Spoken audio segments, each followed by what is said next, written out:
Welcome back to another motovlogger adventure. We are back here in Bear, Delaware, 620 Pulaski Highway. We are with the 2013 Special Edition Kawasaki Ninja 250 with the Leo Vince exhaust. Bring in the intro.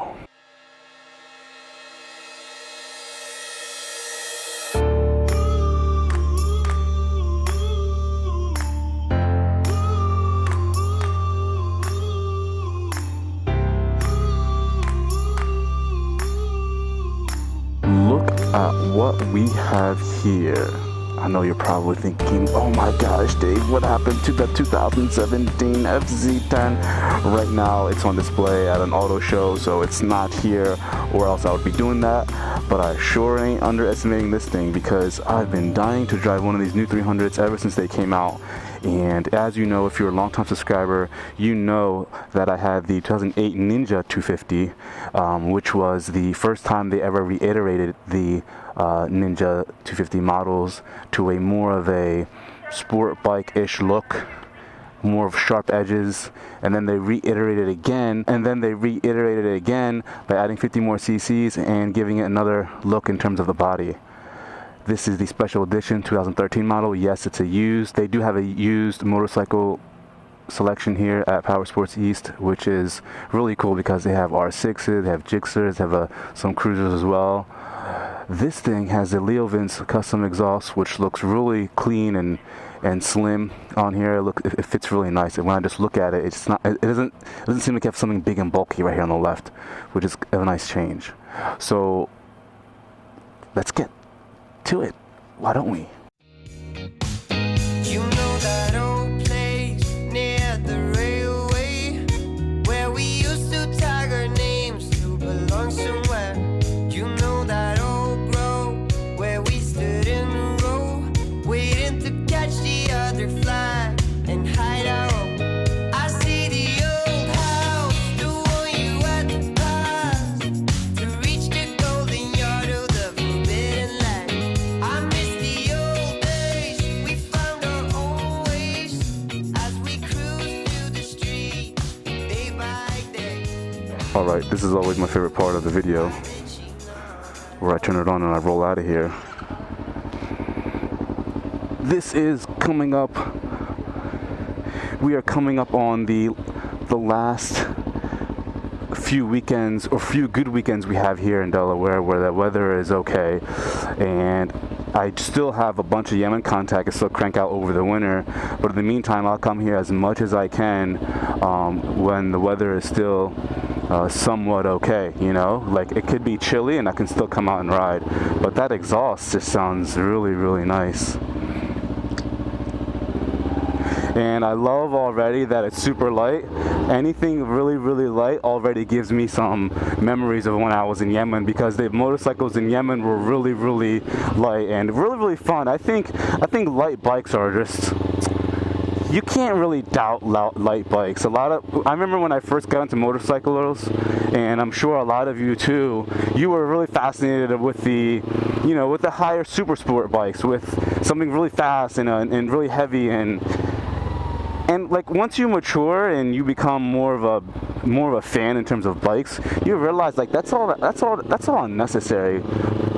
If you have an option to go light, now that I think about it, just in terms of maneuverability and being stuck in traffic, and just for flat out practical reasons, I would always choose the lower cc bike that doesn't have much weight and I can flick it around as easy as I can.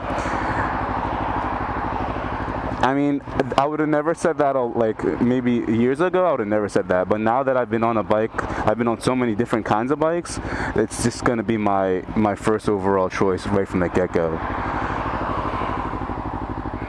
And just being on this thing kind of just already gives me memories of when I was on my Ninja 250. I'm not saying they're the same. Obviously the engine displacement is different now, but just the feel of it and like the sound of it and the fact that it's light and being in this position, it's still very similar in terms of the ergonomics. But as you all know, we're still taking the same route. Wow. Yeah. If you guys can remember, I also had a custom exhaust on the Ninja 250. I forget what that thing was called, but I put one on, and it wasn't even that expensive actually. But the sound the sounds are definitely similar. And it sounds very throaty like this one does. I can't remember what it's called. It had a really funky name to it. If I know, I'll put it up on the screen right now, or I'll link you below. But it was a really cheap alternative option, and they have actually really cool exhaust. And it was I remember just it being like 120 bucks or whatever, a lot cheaper than a lot of the competitors. And oh, that's what it's called, Dan Moto. Now I remember, it was a Dan Moto exhaust. Yeah, and it looked really nice too, and it was a lot lighter, and it definitely gave you that throaty sound. Yeah.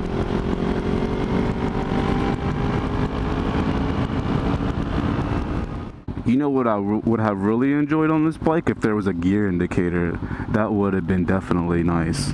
Now that I think about it, I'm really excited and happy that I came on this Ninja 300, because I want to send a message to all of those people that are really into motorcycles. I know a lot of people have difficult times choosing their first motorcycle, and what I always tell people who are trying to get into motorcycling, I always tell them, choose the motorcycle that has the lower CCs, and that's going to be cheap on gas, and that's light, and that's forgiving. That's forgivable. Yeah, that's what I wanted to say. So for those of you who think about getting a new motorcycle, I would definitely just say, listen, don't even try to this is just my personal opinion. Why even go for the super expensive bike that's like high in CCs and just a comfortable what can I say, a speed in terms of what you're not comfortable with? Why don't you just go for the lower CCs and choose something that's light in terms of how I'm trying to talk at the same time. It's kind of difficult, I won't lie, I'm kind of losing my train of thought. What I'm trying to say is, choose a motorcycle that's forgivable, and it's not gonna really make you pay for the consequences if you make a mistake, so that you can get all of those rough edges out of the way in the beginning of your kind of motorcycling career. So once you do get to a motorcycle the one that you really wanted in terms of power, then you've kind of learned how to respect the bike, and your maturity level has already gone up. I just think that's definitely such a huge point I want to emphasize, and I really can't stress that enough. Because for those of you who haven't ridden yet, you kind of just want to go for the home run and get the bike that you want in terms of power and whatnot. But believe me, I mean, I would definitely start off on something small, something cheap, something that's forgivable, to work out all of those mistakes that eventually everyone is going to make. And for me, I'm so glad I started on 250, because on that 250, as you know, I got into bumps and bruises along the way, and I'm really lucky to still have all of my health intact and not really injured as much. I mean, a Ninja 300 is not a bad bike, if you're not worried about, the whole scene and the whole, culture, subculture of, oh, this dude drives a 300, he's not a real man. Dude, I would just go for this, man. It's so practical in terms of like every aspect of, your life. It's so practical in terms of every aspect of, your money situation.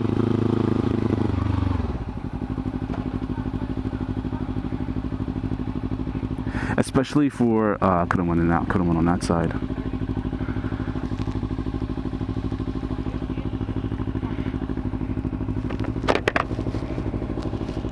Especially for those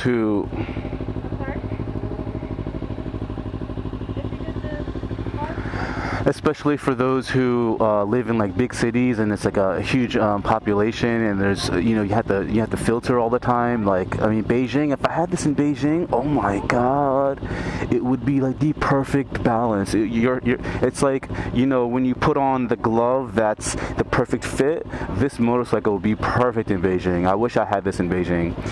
Just the right amount of power, just the right amount of flair, just the right amount of agility, just the right amount of lightweight. I mean, everything about it would be perfect in Beijing. I'm sorry, I'll be back here in just 1 moment. Yeah, take your time, dear. I'm so sorry about the wait. How may I serve you today? Could I have a medium fry with a small root beer? Medium fries and a small root beer? Yeah. Any sauce or ketchup for your fries? No. Your total comes out to $3.08 and we'll be happy to serve you at the window. Thanks, dear. My pleasure. You know, a lot of you may ask, why do you always go through the Chick-fil-A drive-thru? The reason why I always come through here is just like, it's kind of my way of just rewarding myself throughout the hard work I put in the week. I just come here and by myself. It's always by myself. That's a whole nother story. I always come here and I just grab, you know, some fries. I really love the waffle fries here. If you couldn't tell, every time I take a bite, I always come through the drive-thru. And root beer is one of my favorite sodas. Side note. And I just like to park in the parking lot and take a breath of fresh air. And I just like to just eat and chillax. Yeah, it's 308, right? I'm gonna steal this dime if I can pick it up. Okay. Okay. There you go. 10-10. Yeah. Thanks. Yeah. I'm also gonna make another strange correlation. 95. And I hope some of you don't think I'm weird, and this is gonna be really, really strange, completely off topic. But now that I've started teaching and I'm learning how to deal with children and adults and the whole situation with, you know, patience, I feel as if I've become, get ready for this, I feel like I've been a better Halo player ever since I've become a teacher. The reason why I say that is because for those of you who do play first-person shooters in Halo for that matter, map positioning, patience, knowing when to attack, knowing when not to, and just the overall feeling of how to be diligent is so important when you're playing a shooter, because decision making is so important. And I've always been an inconsistent player when it comes to Halo. I just can't really. I have my moments, and then I have my nights where I'm pathetic and I'm playing like a complete noob. But I've realized that in the past few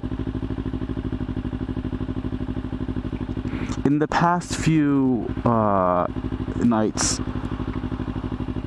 but I realized recently when I got on, I was just flowing across the map, and I was picking my moments and I was picking my shots, and I was just on par with the decision making, and I went positive every round. And not just positive, I mean, I went 2 games in one night and I got 20 kills on 2 occasions, and I never, you know, for 4v4, for you to get 20 kills, that's super difficult. I mean, you have to play really conservative, and you got to make all the right choices. I mean, not just playing conservative, but it's like a fine line between anticipating where your opponent is going to be and playing aggressive. That's the fine line where you got to walk it, and I walked it oh so perfectly. And I was just so surprised, and I think it's because, you know, my personality, I feel like I'm always kind of really stubborn, and I'm always like super energetic, but teaching kind of taught me to like calm it down and say, listen, you know, you got to be more methodical at times in terms of your approach on certain things in life, and technical. And I've always been a really messy person and unorganized, but it's kind of teaching me and molding me into a person that I've never thought I'd be. So when I translate that on playing Halo, it translated into my skills, and it sounds completely weird, and I feel like a complete stranger. I feel like a complete weirdo making that correlation or even saying that, but I'm sure there's someone out there that can relate. That's weird. That's weird. But I'm a much better Halo player now. Appreciate you guys who sticking around and watching my videos. I do have some Chinese motovlogs that haven't cranked out yet. Yemen motovlogs still coming throughout the winter, and I will be coming to this dealership as much as I can in terms of up-to-date videos. In the meantime, you can take a back image of the dealership. There it is right in front of you. At the end of this video, I'll leave in my Twitch commercial thingy majiggy that I've made. I really like it actually. It's Mike Tyson, and it's a mixture of Slumdog Millionaire. So if you guys want to come watch me on Twitch, watch me level up. I'm a Platinum 2 in Team Slayer. Holla. I got rid of the gold curse. I'm not a gold anymore. Now I'm a Platinum 2. I'm stepping up my game.